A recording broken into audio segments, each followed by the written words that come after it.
पुणे में रहने वाले प्रसिद्ध चित्रकार स्वर्गीय डी रेगे इनका सही अनुभव उनके ही शब्द में बता रहे हैं। श्री रेगे जी ने कहा, ये 1953 की घटना है। मैं उस वक्त पत्नी के साथ बुधवारपेट में छाया बोर्डिंग के हाउस में रहता था। मैं पुणे में नया था, इसलिए मेरे पहचान वाले वहाँ कोई नहीं थे। हाउस एजेंट की जानकारी लेकर किराए का मकान ढूंढ रहा था। सरदार आबा साहब मुजुमदार, इनसे मेरा पूर्व परिचय था। गायन क्षेत्र में उनका बड़ा नाम था। उनको पुणे में लोग मानते थे, उनको सब पहचानते थे। उनके पहचान पत्र से मुझे छोटे बड़े तेल चित्र पेंट करने के काम मिले। पैसे भी ज़रूरत है उतने ही मिलते थे। एजेंट को 1 महीने का पैसा देकर किराए का मकान ढूंढना चालू ही था।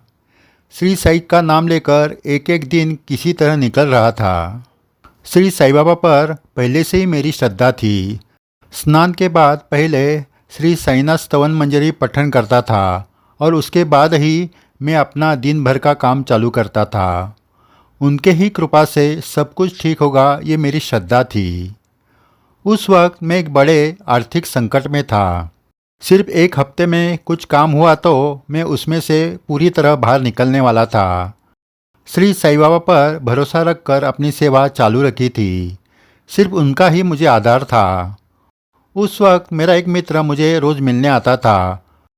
कुछ देर हम बातें करते बैठते थे, लेकिन उसको मेरी साई भक्ति पसंद नहीं आती थी। वो गुस्से से बोलता था, बंद कर दे तेरी साई भक्ति।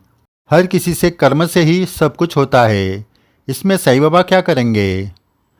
मैं कहता था, यहाँ कर्म बाबा ही हमसे करवाते हैं, जो हमारे लिए अच्छे होते हैं। आगे जाकर उससे हमारा कल्याण ही होता है। ये सुनकर मित्र बोला, अगर मुझे कुछ अनुभव दिखेगा तो मैं ये सच मानूंगा। मेरा मित्र बाबा की ही परीक्षा ले रहा था।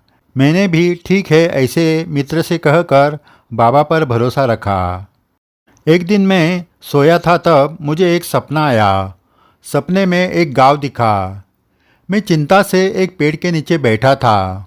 इतने में दूर से श्री साई बाबा धीरे धीरे मेरे पास आ रहे हैं, ऐसे मैंने देखा।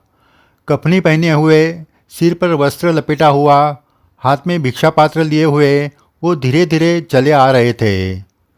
वो मेरे पास आ गए तब उनके पूरे बदन से सूर्य जैसी चमक नज़र आ रही थी। बाबा ने पूछा, क्या फिक्र में है? मैं डर कर धीरे से बोला, बाबा आप सब कुछ जानते हो। इस पर मुस्कुराते हुए बाबा बोले, तेरा काम भूत के रोज हो जाएगा, डरो मत। ये सुनकर मेरी नींद खुल गई। मैंने ये सपना पत्नी को बताया तो वो भी खुश हो गई।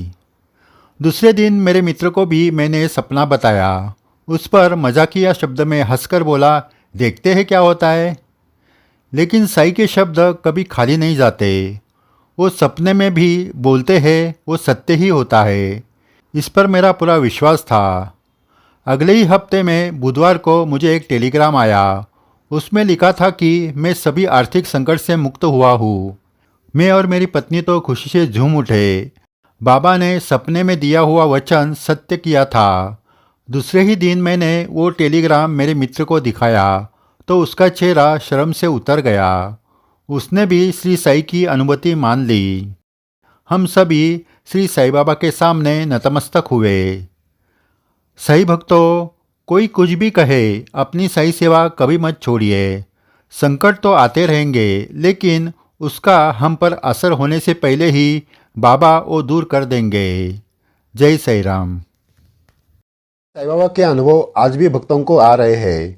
आगे भी ऐसे अद्भुत अनुभव आपको सुनाए जाएंगे। अगर आपने ये चैनल सब्सक्राइब नहीं किया तो ज़रूर कीजिए। वीडियो शेयर करके अपने बाबा की लीला सुनाएं। ये सही सेवा है। जय साई राम।